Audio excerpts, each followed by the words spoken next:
같이 사도신경으로 신앙을 고백하겠습니다. 전능하사 천지를 만드신 하나님 아버지를 내가 믿사오며 그의 외아들 우리 주 예수 그리스도를 믿사오니 이는 성령으로 잉태하사 동정녀 마리아에게 나시고 본디오 빌라도에게 고난을 받으사 십자가에 못 박혀 죽으시고 장사한 지 사흘 만에 죽은 자 가운데서 다시 살아나시며 저리로서 산자와 죽은 자를 심판하러 오시리라.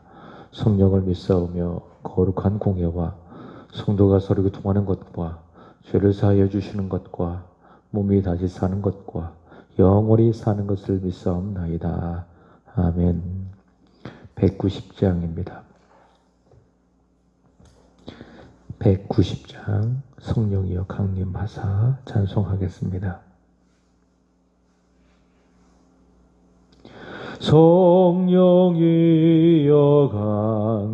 강림하사 나를 감화하시고 애통하며 회개한 맘 충만하게 하소서. 예수여 비오니 나의 기도 들으사 애통하며 회개한 맘 충만하게 하소서. 성령이여 강림하사 크신 권능 주소서. 원하옵고 원하오니 충만하게 하소서. 예수여 비오니 나의 기도 들으사 애통하며 회개한 맘 충만하게 하소서. 힘이 없고 연약하나 엎드려서 비오니 성령 강림하옵소서. 충만하게 하소서. 예수여 비오니 나의 기도 들으사 애통하며 회개한 맘 충만하게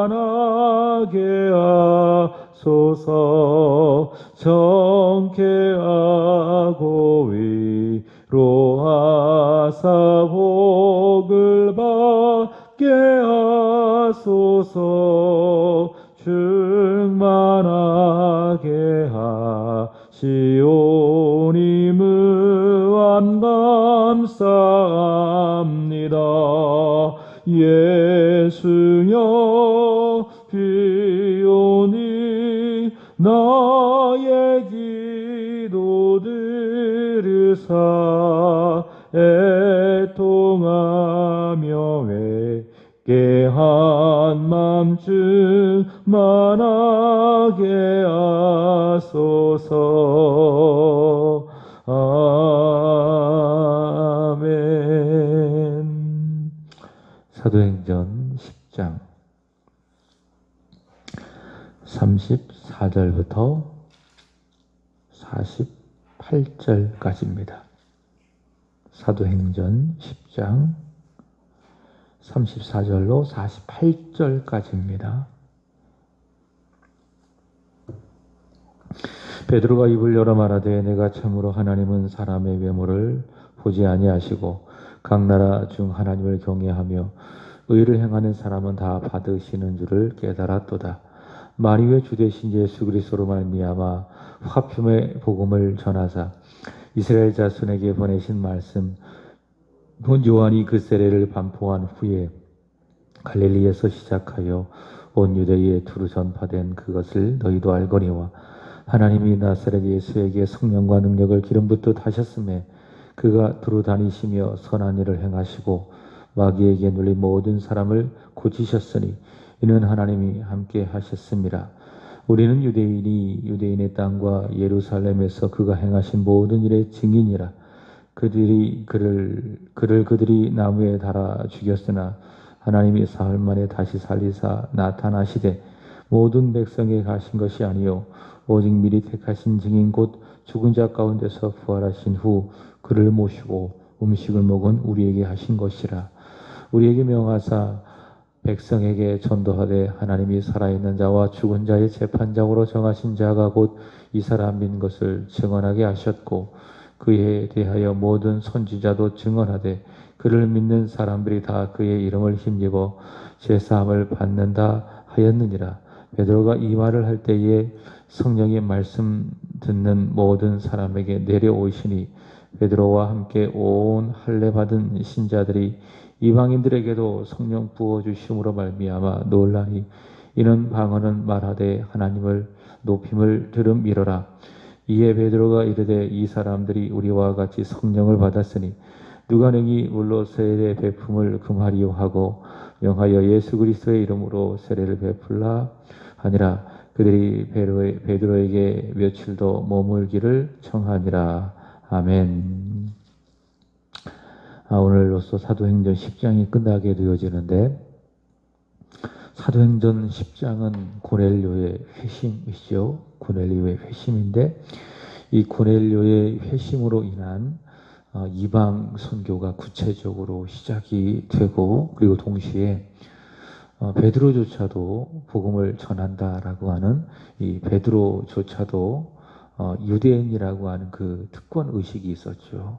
그래서 우리만 구원을 받는다라고 하는 그 특권 의식과 그 편견이 있었는데 고넬료가 예수를 믿고 구원을 받음으로 말미암아 유대인과 그리고 이방인 사이에 그 있었던 그 유대인들의 편견으로 말미암은 그 담이 허물어지고 이제 예수 안에서 십자가와 그 부활의 이 복음 안에서 유대인과 이방인이 하나가 되어져서 세워지는 이 공동체 바로 교회죠. 이 교회가 새롭게 세워지는 특별한 사건이 바로 이 고넬료 사건입니다. 그래서 구원사적 그 의미에서 고넬료 사건은 아주 중요한 사건이고 또 사도행전 이 내용에서 이 사도행전 10장은 아주 중요한 사건이라고 할 수 있을 것입니다. 오늘 본문은 베드로가 성령의 감동으로 복음을 전했고 그러자 복음을 들었던 고넬료와 그 친지들 그리고 친구들에게 성령이 임했다라는 것을 말씀하고 있습니다. 그러니까 복음과 성령, 복음 전파와 성령의 임하심 이것이 바로 오늘 중요한 내용이라고 할 수 있을 것입니다. 늘 말씀을 드리지만 말씀과 성령, 복음과 성령은 뗄래야 뗄 수 없는 그런 관계에 있습니다. 그러니까 복음이 전해지면, 말씀이 전해지면 거기에 성령도 함께 역사하게 되는 것입니다. 또한 성령이 역사하는 곳에 말씀의 역사가 있는 것이죠. 이것은 동전의 양면과도 같은 것입니다. 그래서 우리가 늘 말씀을 들을 때에 배후에 누가 역사하신다? 성령께서 역사하신다. 그래서 성령께서 충만하게 역사하는 자리에 곧 하나님의 말씀이 있다. 이것이 바로 우리가 사도행전을 통해서 확인하는 중요한 내용이라고 할 수 있을 것입니다. 오늘날에도 마찬가지입니다. 설교자를 통해서 하나님의 말씀이 전해질 때에 거기에 성령께서 역사하게 되는 것이고요. 또 설교자는 성령의 충만한 가운데에 하나님의 말씀을 전할 때에 성도들도 말씀을 통해서 성령의 역사를 경험하게 되는 것이고요. 그래서 말씀과 성령의 역사는 불가분의 관계에 있다라고 하는 겁니다. 오늘 베드로의 그 복음과 또 그렇게 복음을 전했을 때에 그 복음을 듣는 사람들에게 성령이 임했다라는 사실을 통해서 이것을 확인할 수 있는 것입니다. 읽진 않았지만 33절 말씀을 보시면 참 이 고넬료가 참 좋은 사람이에요. 그 인격적으로도 그렇고 또 믿음에 있어서도 참 좋은 사람이다. 참 이런 사람이 교회에 점점 많았으면 좋겠다. 그럼 참 교회가 좋은 교회가 될 것이 아닌가라고 하는 생각을 해봅니다. 33절 보시면 이제 고넬료가 말씀 듣기를 사모하면서 그가 베드로에게 뭐라고 이야기하는가 하면 주께서 당신에게 명하신 모든 것을 다 듣고자 하여 우리가 다 어디에 있다고요? 하나님 앞에 있다라고 이야기를 합니다. 하나님은요, 어떤 하나님이신가? 말씀하시는 하나님이시다라고 하는 겁니다. 우리에게 있어서 하나님 어떤 하나님이시다? 늘 말씀하시는 하나님.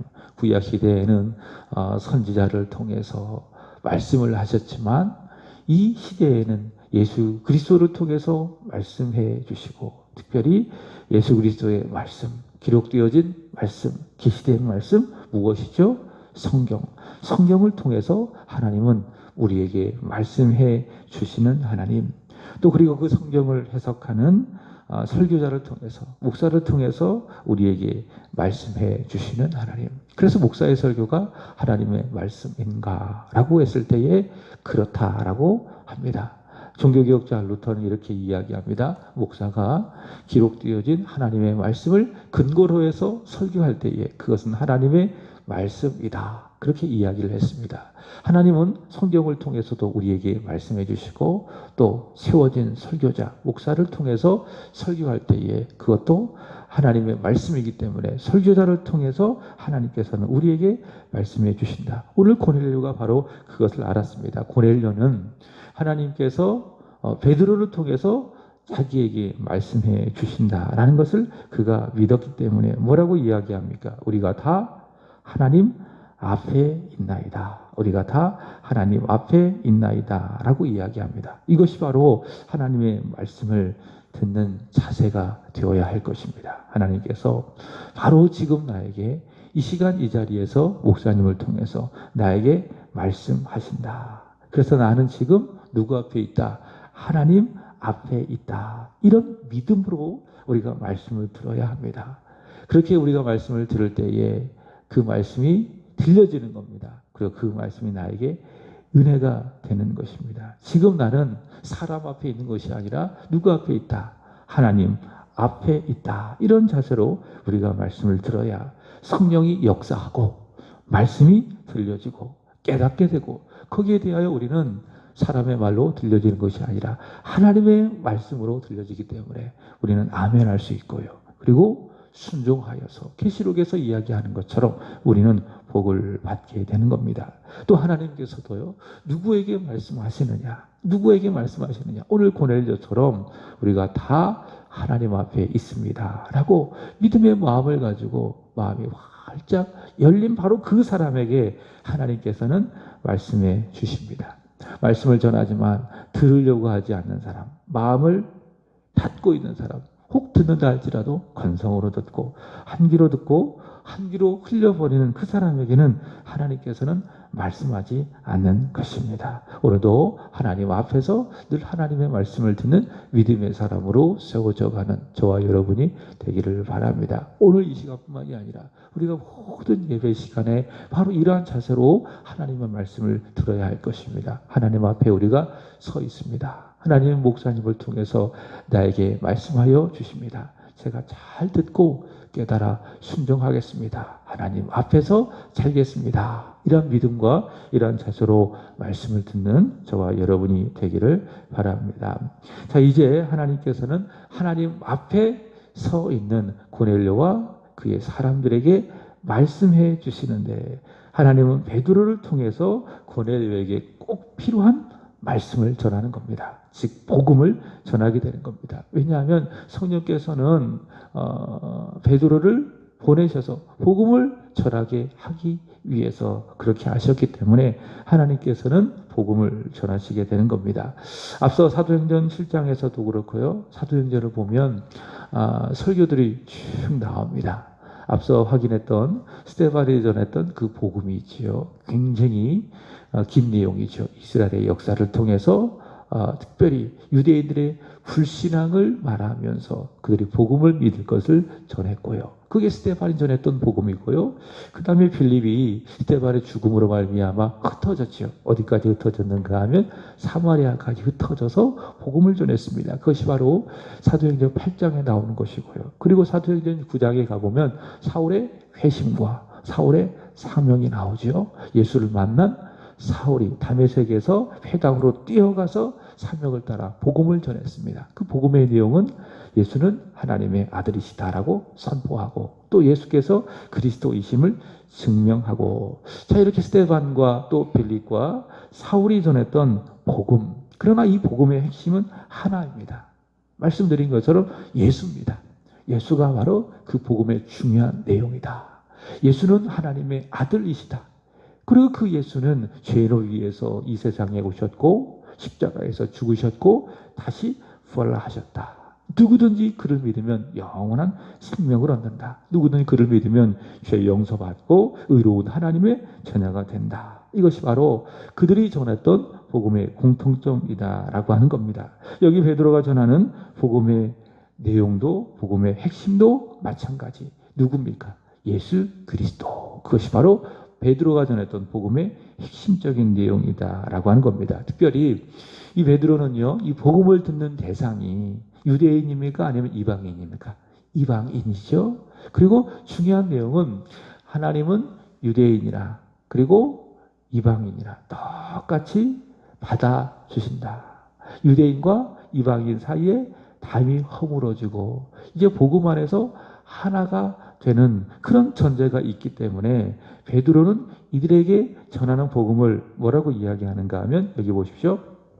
36절 보시면 그냥 복음이라고 이야기하지 아니하고 어떤 복음?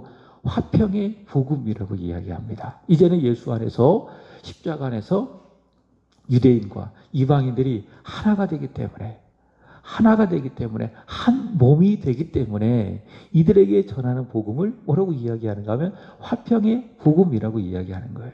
그러니까 이제 사도 베드로는 아주 지혜로운 사람이죠. 그러니까 이방인들에게 적합한 그들에 맞는 수준에서 이 복음을 전하게 되는 것입니다. 특별히 이 복음을 먼저 보시면 34절과 35절 보시면 먼저 하나님은 외모, 이 외모라고 하는 것은 우리의 보여지는 이런 외모가 아니라 혈통을 말하는 겁니다. 하나님은 유대인이냐 이방이냐라고 하는 그 혈통을 보는 것이 아니라 하나님께서 보시는 것은 무엇인가? 35절 보시면 각 나라 중 하나님을 경외하며 의를 행하는 사람은 다 받으시는 줄을 깨달았도다. 그러니까 하나님이 보시는 것은 무엇이냐? 하나님을 경외하고 의를 행하는 것, 이것이 무엇이죠? 믿음입니다. 믿음.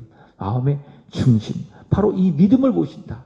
마음의 중심을 보신다. 저 사람이 유대인인가 아니면 헬라인인가 이방인인가 라고 하는 그 혈통, 그 신분을 보시는 것이 아니라 하나님은 사람의 마음의 중심을 보신다. 하나님을 경외하는가 의를 행하는가 라고 하는 그 중심을 보신다 라고 하는 것입니다.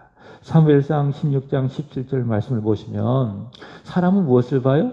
외모를 보는 거예요. 사람은 딱 봤을 때 외모를 보지 않겠습니까? 그러나 하나님은 무엇을 보십니까? 외모를 보는 것이 아니라 중심을 보시는 겁니다. 중심을 보신다. 하나님을 경외하며 의를 행하는 그 믿음, 그 중심을 보신다라고 이야기하면서 유대인인가 아니면 이방인인가 상관없이 누구든지 하나님은 믿음을 보시고 그 믿음을 보시고 구원을 하시는데, 오늘 베드로는 구원을 받기 위해서 믿을 것을 전하는데 그것이 바로 복음입니다. 그리고 베드로는 이 복음을 아주 명쾌하고 그리고 분명하게 성경 전체를 요약하면을 전하는 것입니다. 5가지로 요약을 할 수 있을 것입니다. 자, 먼저 38절 말씀을 보시면 하나님이 나사렛 예수에게 성령과 능력을 기름 붓듯 하셨다. 그래서 그가 두루 다니시며 선한 일을 하시고 마귀에게 눌린 모든 사람을 고치셨으니 이는 하나님이 함께 하셨습니다. 자, 먼저 복음의 주체는 하나님이십니다. 그러니까 성부 하나님이십니다. 그러니까 하나님이 구원하신다라고 하는 겁니다. 그것이 바로 복음입니다. 구약이 바로 그런 걸 말하는 거예요. 구원자는 누구시다?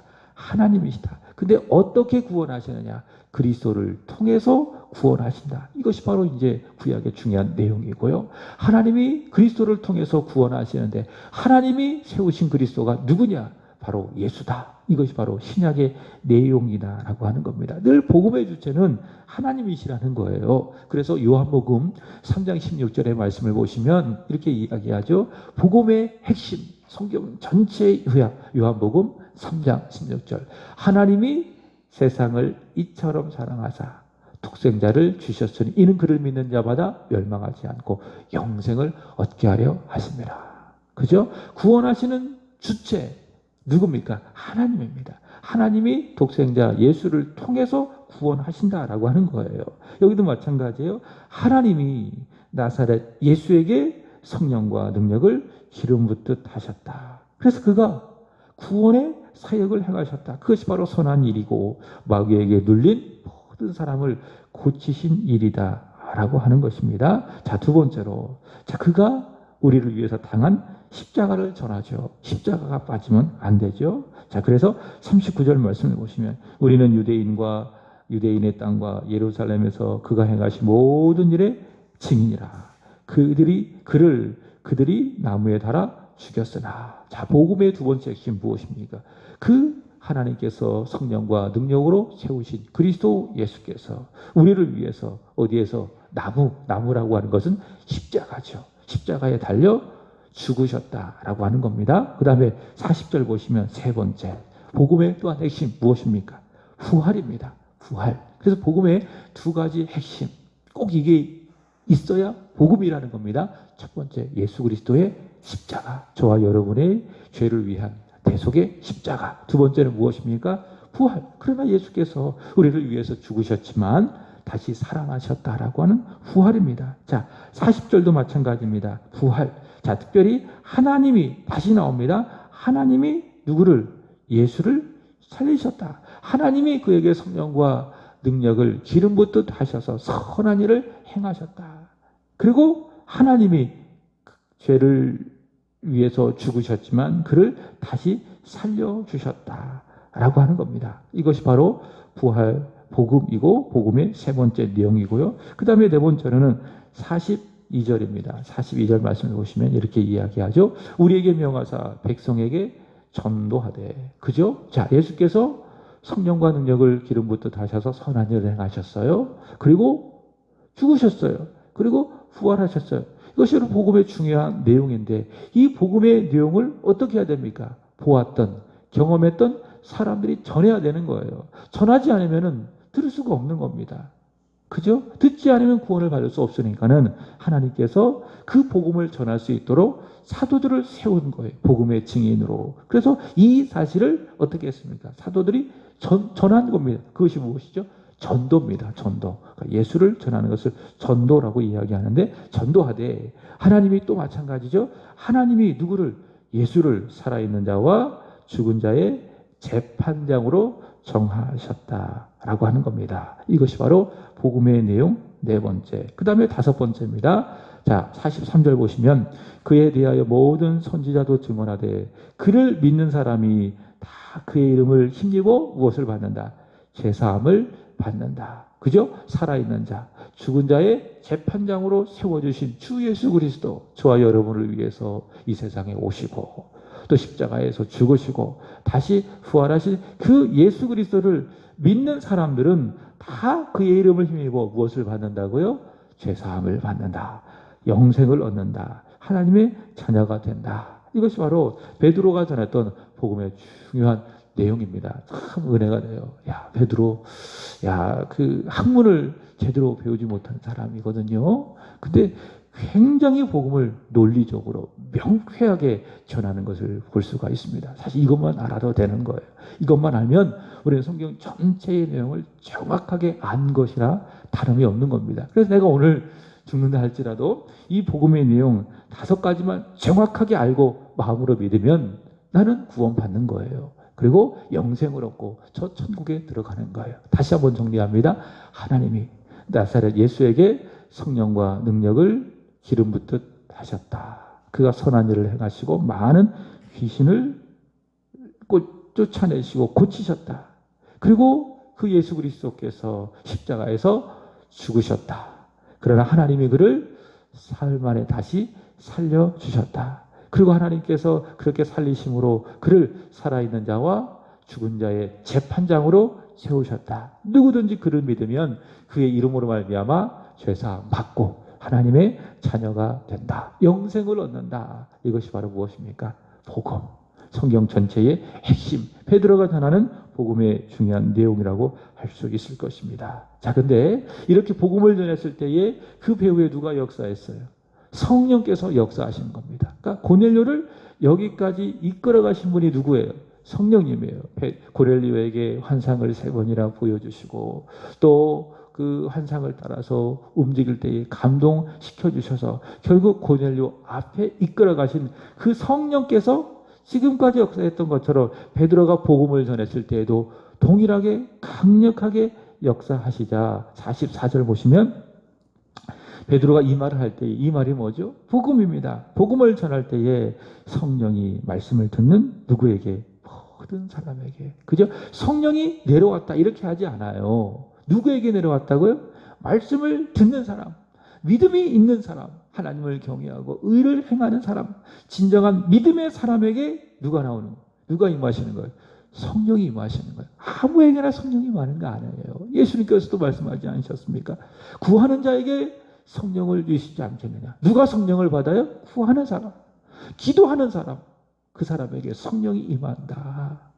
오늘도 마찬가지예요. 말씀을 듣는 사람, 하나님 앞에서 하나님의 말씀 듣기를 소망하는 사람, 어린아이가 젖을 사모함과도 같이 하나님 말씀을 듣기를 사모하는 바로 그 사람에게 하나님의 성령이 내려오는 거예요. 임하게 되는 거예요. 자, 그랬더니 어떻게 됩니까? 46절 보시면 방언을 말하고 기도했다. 열심히 방언으로 기도했다. 두 번째로는 하나님을 높였다라고 하는 겁니다. 자, 성령이 임하니까 말씀을 들을 때에 그들이 방언을 말하고 하나님을 높였다라고 하는 겁니다. 그러니까 성령 충만함 가운데에 이들이 기도하고 이들이 찬송했다라는 거예요. 그래서 여러분 성령으로 충만하면은 입이 열리는 거예요. 입이 열리는 거예요. 그래서 뭐 합니까? 기도하게 돼요. 성령 충만하면 기도하게 되어지고 그리고 하나님을 높여드리고 하나님을 찬송하고 그게 성령의 충만함의 증거들이라는 겁니다. 사도행전 16장에 가보면 바울과 실라가 마찬가지죠. 빌립보에서 복음을 전했을 때에 그들이 이제 감옥에 갇히게 되어지는데 감옥에 갇혔습니다. 그러나 그들은 성령 충만했습니다. 감옥에 갇혔지만 그들은 성령 충만했다. 그랬더니 어떻게 됐는가? 사도행전 16장 25절 말씀을 보시면 두 가지를 했어요. 어떻게 했습니까? 기도하고 그 다음에 하나님을 찬송하고 아 그렇구나. 성령 충만하면 뭐 한다고요? 열심히 기도한다고요. 열심히 기도한다고요. 그리고 하나님을 찬송하고 여기 고넬료가 그의 친지들도 마찬가지입니다. 말씀을 들었죠. 복음을 들었죠. 복음을 들으니까는 그들에게 성령이 임했습니다. 성령 충만했습니다. 그랬더니 어떻게 했습니까? 기도하고 하나님을 높여드리고 하나님을 찬송하고 그죠? 자 그리고 그들이 성령을 받고 예수를 믿었다. 고넬료가 회심했다라고 하는 증거로 48절 보시면 명하여 예수 그리스도의 이름으로 세례를 베풀라 하니라. 그렇게 이야기를 하죠. 그죠? 자, 세례가 구원의 조건은 아니에요. 자, 구원의 조건. 예, 구원의 조건. 무엇입니까? 예수를 믿는 거예요. 오직 믿음. 오직 믿음밖에는 구원이 없는 것입니다. 그러니까 늘 우리가 생각해야 될 것이 고넬료가 항상 기도하고 구제를 많이 해서 그것 때문에 그 조건을 보시고 하나님께서 고넬료를 구원하셨다. 이게 아니에요. 구원은 전적인 하나님의 은혜 그리고 오직 믿음. 그러니까 하나님 편에서는 은혜고요.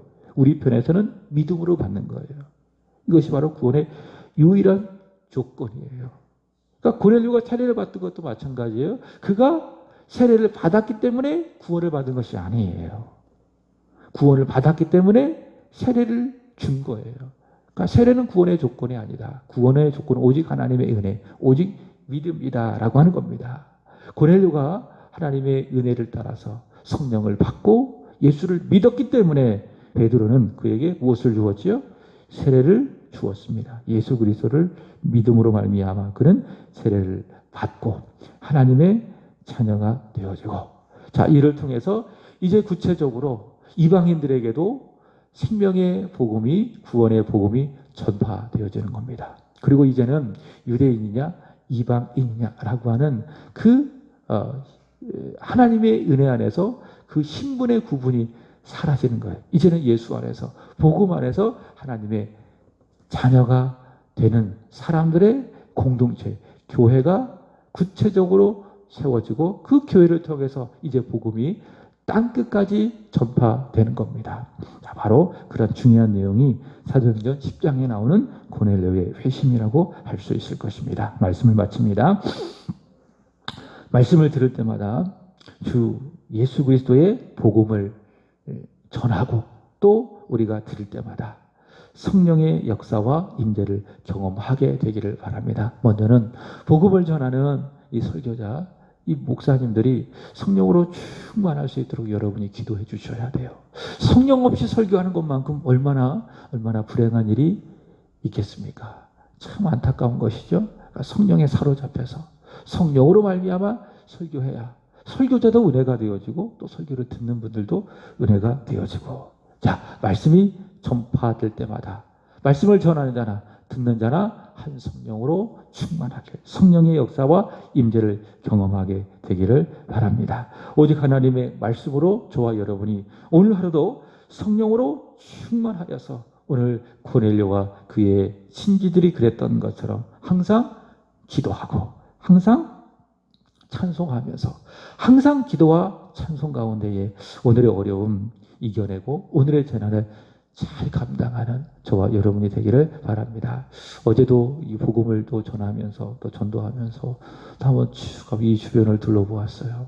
그랬더니 계속 문자가 와요. 확진자가 생겼다고. 갈수록 그런 겁니다. 참 살아가기가 어렵다.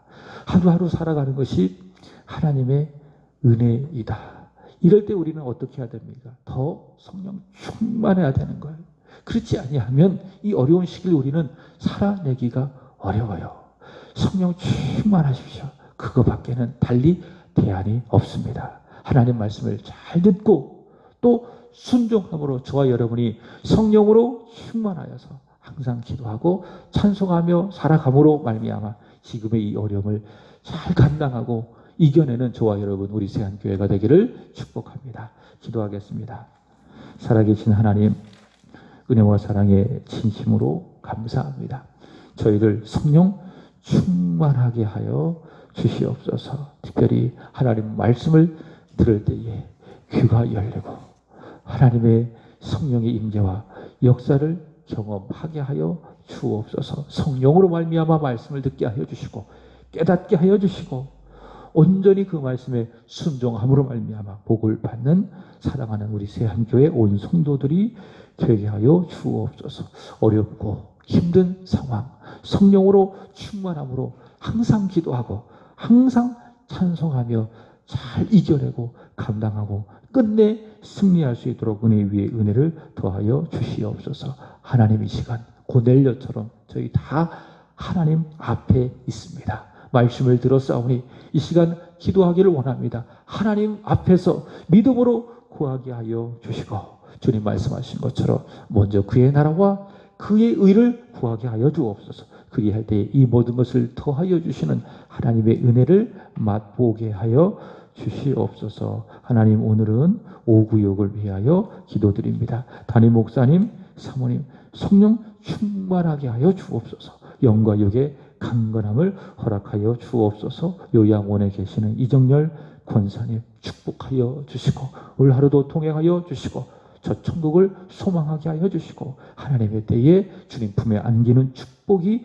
있게 하여 주옵소서. 함께 교회를 섬겨가시는 이종태 목사님 그리고 기련숙 사모님 축복하여 주시고 늘 성령으로 하나님의 마음으로 충만하게 하여 주옵소서. 하나님 목사님의 신혼을 지켜주시고 가정을 지켜주옵소서. 기로연 손영섬 집사님, 그리고 이기쁨 이윤총, 그리고 박형건 공소영 집사님, 박하랑, 그리고 김영숙 성도님, 최영재 이송희 부부, 그리고 일본에서 복음을 전하는 윤준수 양금래 선교사님, 윤예림 윤재준, 하나님 이들 머리 위에, 이들의 가정 위에, 이들의 자녀 위에, 기업과 일터 위에 오늘 하루도 하늘로부터 부어지는 은혜와 평강, 하늘의 신령한 축복과 이 땅에 기름진 복이 넉넉하게 있게 하여 주옵소서. 오늘 금요 기도회를 모여 함께 기도하기를 원합니다. 하나님, 우리의 마음을 주장하여 주시고 우리의 환경을 주장하여 주셔서 모이기에 힘쓰게 하여 주시고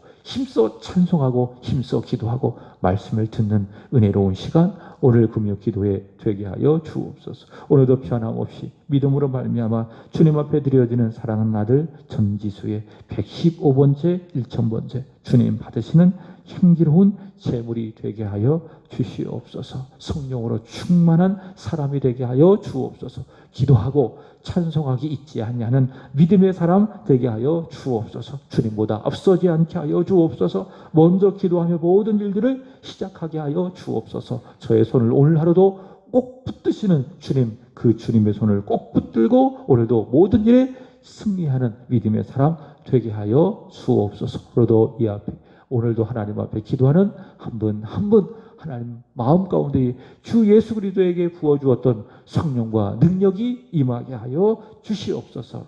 감사하며 예수 그리스도 이름으로 기도드리옵나이다. 아멘. 하늘에 계신 우리 아버지여, 이름이 거룩히 여김을 받으시오며 나라의 임하옵시며 뜻이 하늘에서 이루어진 것 같이 땅에서도 이루어지리라. 오늘날 우리에게 일용할 양식을 주옵시고 우리가 우리에게 죄 진 자를 사하여 준 것 같이 우리의 죄를 사하여 주옵시고 우리를 시험에 들게 하지 마옵시고 다만 악에서 구하옵소서. 대개 나라